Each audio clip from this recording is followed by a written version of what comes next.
This is your cast on the literary device of Allusion. So you should have your piece of binder paper out, and you should definitely copy down the definition that an allusion, not an illusion with an I like a magician, but an allusion with an A, is when one author refers to another author's book or song or painting. It's when one author or one creator, one artist references another one. And the whole purpose of it is to activate your reader's prior knowledge. By referencing something the reader's already familiar with, you're sort of bringing all of that knowledge to the front of their brain. This means that allusions only work if the reader does indeed get them. So let's talk about what that might look like a little bit more. So if I said to you, her smile was like the Mona Lisa, what would that look like? Some of you immediately get an image in your head. You know this painting, you know what this smile is like. But others of you are thinking, I don't know who on earth this Mona Lisa girl is. I don't know what her smile is. Is it toothy? Is it smirky? Does she look like Kermit the Frog? You have no idea. Well, this is the painting, the Mona Lisa, and she's got sort of that non-toothy smile. And so that illusion only works if you were familiar with this painting. That was the writer activating your prior knowledge if you had it. Okay, so I'm going to do it again, and maybe I'll know this one. So, what do the characters from the movies Scream and Home Alone have in common? And some of you might not know the movie Scream, but you recognize the sort of Halloween mask based on that movie. And so you're like, I don't know, they've both got their mouth open. And actually, they have a lot more in common than that.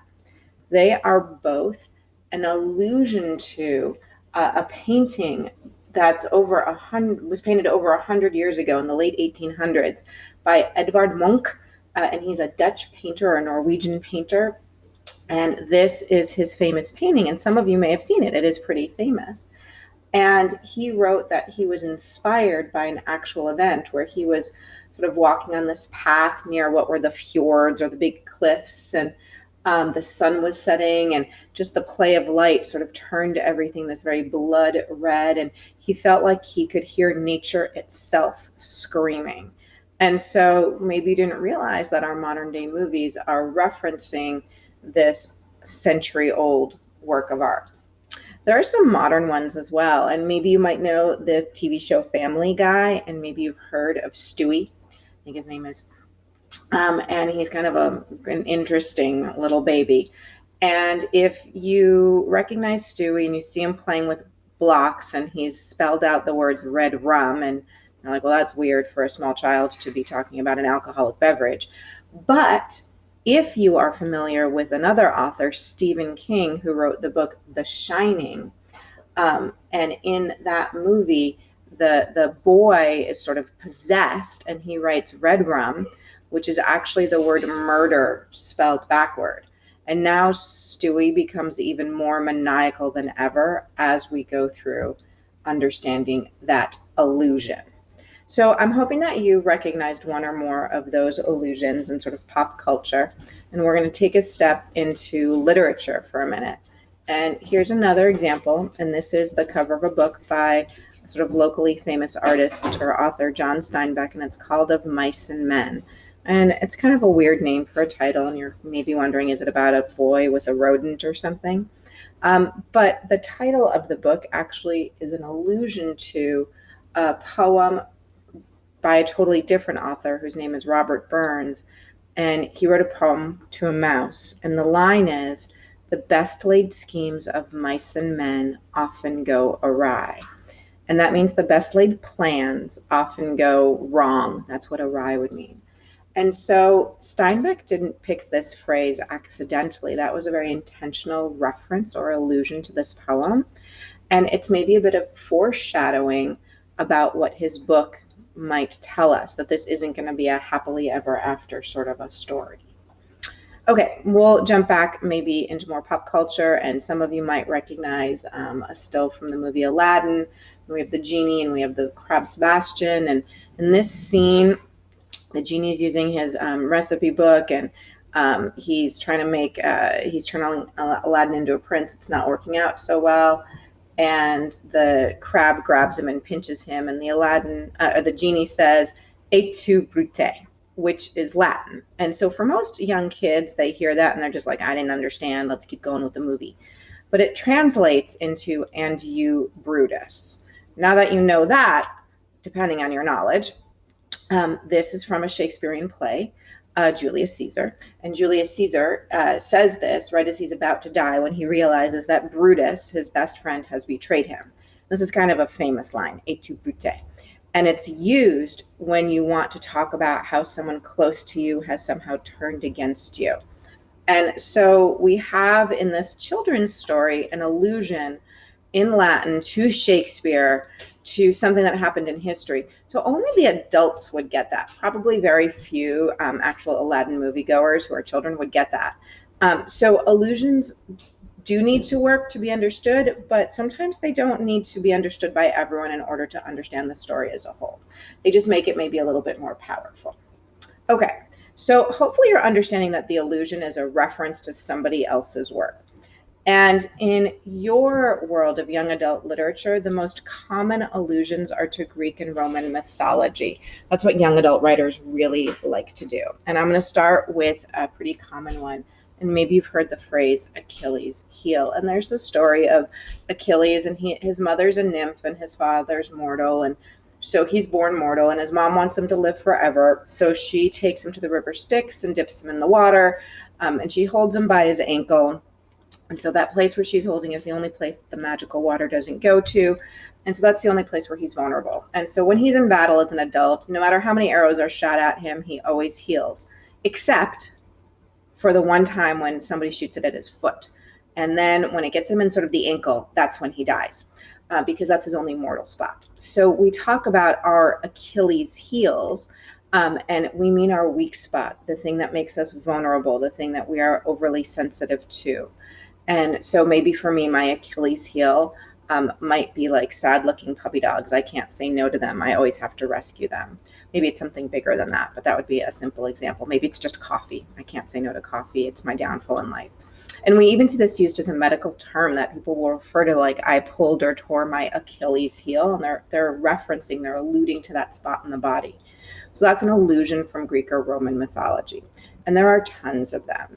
And so some of you might be familiar with Harry Potter, seen the movie, read the book, and you've heard of Fluffy, who's the three-headed dog that is guarding the trap door that Ron and Hermione and Harry have to go down in order to get into this like underground cavern, the Chamber of Secrets sort of a thing. Well, Fluffy is an allusion to Cerberus, the three-headed dog that guards the entrance to the underworld in Greek mythology, or the entrance to Hades. And they are definitely one and the same. J.K. Rowling is making an allusion to the Greek three-headed dog. And that allusion is made even stronger because those of you who know Harry Potter, the way that they get past Fluffy, the three-headed dog, is that there's a harp playing a little musical instrument. And similarly, when Orpheus tries to get past Cerberus into Hades, he plays his lyre or his harp. So again, we're seeing that allusion to something from Greek mythology. And wait, there's more. Again, with Harry Potter. So J.K. Rowling really does a ton of allusions to Greek mythology, so I'm going to use her a bunch.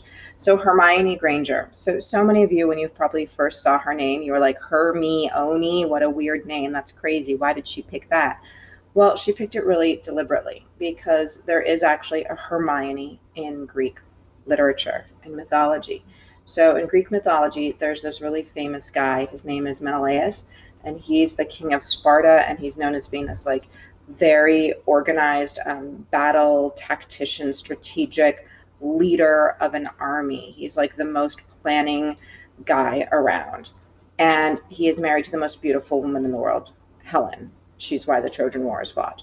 So their daughter in Greek mythology is Hermione. So it makes absolute sense that Hermione Granger of Harry Potter, she represents both beauty and brains and strategy, just like the Hermione of Greek culture.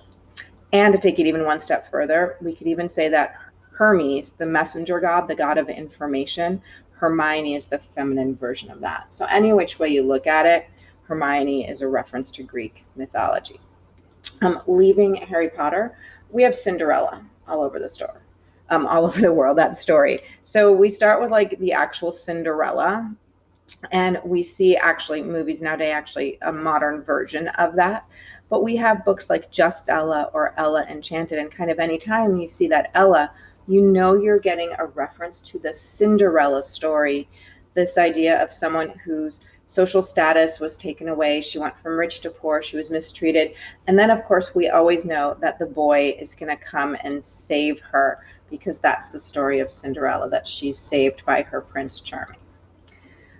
You might not all know the story The Outsiders. You'll be reading it as seventh graders, but one of the characters, Ponyboy, I know, it's a weird name, he refers to an actual poem by Robert Frost, Nothing Gold Can Stay. It's in the book The Outsiders, which was written by S.E. Hinton. And that poem, Nothing Gold Can Stay, becomes a huge part of the story The Outsiders. S.E. Hinton picked that poem very deliberately to have sort of a thematic or lesson for the story as a whole. So hopefully we've kind of understood what an allusion is, or a reference that one author uses to another author or artist. But we do have to be careful of things that are called fake allusions or false allusions. So some of you may have heard of The Fault in Our Stars. And in this book, which was also a movie, John Green, the author, had his main characters read a book called An Imperial Affliction by Peter Van Houten. That was the author's name. And the two characters are kind of obsessed with this book, and it's the cause for their journey to find this author, Peter Van Houten. And we think it's an allusion, but actually there's no Peter Van Houten, and this is not a book that really exists in the world. John Green totally made this up. This is not real. However, this line, An Imperial Affliction, is actually a line from a relatively famous Emily Dickinson poem, not a novel by Peter Van Houten. So it's a fake allusion that actually has an allusion in it. That is just wild and crazy. And so again, why do authors do this? Why do artists do all of this? It's because they want us to recognize that when we see Hermione Granger, it's not a wacky name. We know as soon as we see her name that she, this character we've just met, is going to be both beautiful and brilliant at the same time. And again, that only works if you happen to know about the allusion.